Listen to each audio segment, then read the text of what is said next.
Welcome to another video from DIY Daily. Just put a short video together today, just running you through investigating a fault on this 2017 Range Rover Sport, and it's the 3-litre V6 engine on this one.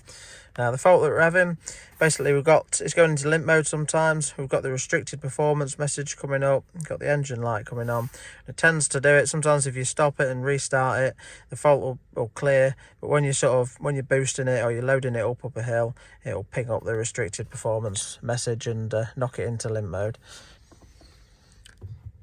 Right, so using this top-down diagnostic machine, which we've been using for a while now, we have done a full code scan, which I always like to do.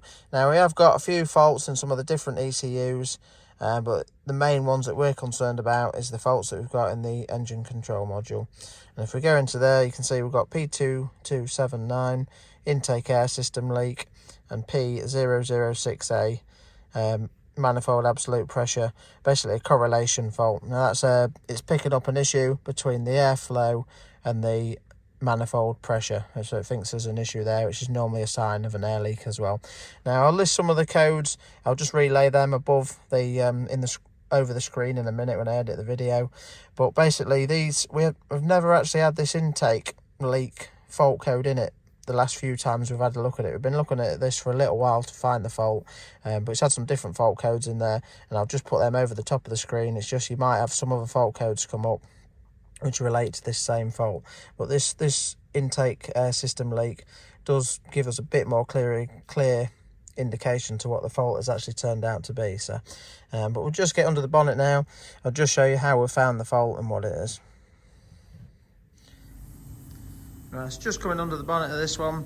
Now, I've already got the smoke machine just hooked up to it. Basically we're using this style smoke machine, which is always a really handy bit of kit for checking for air leaks. It's quite quick and simple to use. Basically all you need to do is just hook an air line up to it, and just so you've got an air line fitting on there. Basically you've got your couple of cables there to power it, just need to hook them up to a positive feed there. Obviously if your battery's in the engine bay you can use that, but we've got a positive connection there and an earth there, and then you just have your fit in there. There's loads of different attachments to it that you can get for different pipes. I'll put a link to these smoke machines in the description below if you want to check them out as well. But on this model we've got a couple of obviously we've got a couple of airflow meters, one either side. You can obviously take the pipes off there. We've checked all this side, had the pipe in there with a smoker on it on both sides, but basically we're going to fill the intake side of it from here now. Now you can't take this fitting off there because there's a sensor there, and when you're pushing the rubber in it, it catches the sensor. So the only thing that I've done, there's normally a panel across the front of here, it's just this little one down there, basically 4 clips on it.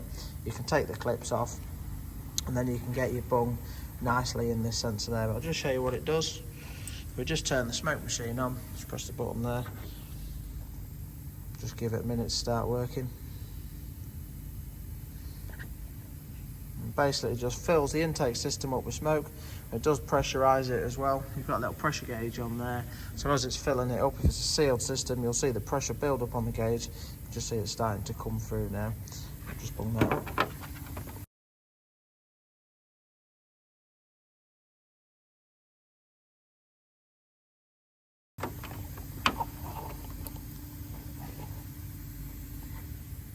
And we've tested it back from here, so we've fed the intercooler side back. Pretty happy that everything's sealed there, but obviously now we're basically pressurising the manifold side.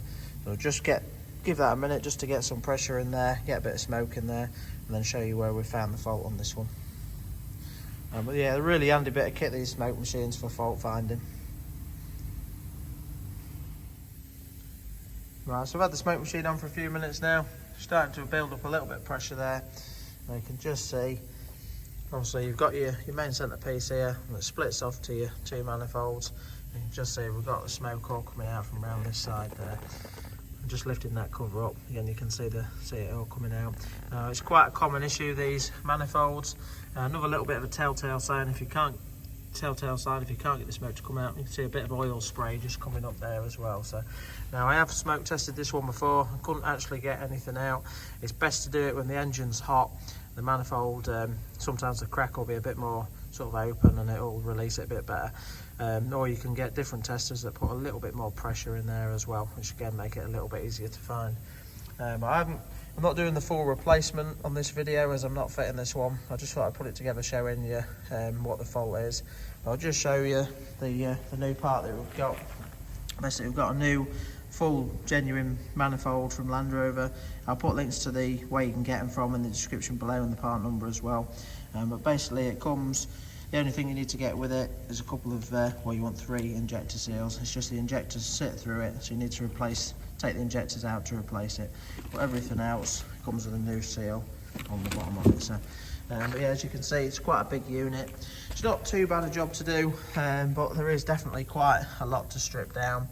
Obviously it does tuck right underneath the scuttle panel here, so you need to strip all the scuttle off and everything like that to get access to it. But yeah, quite a time consuming job.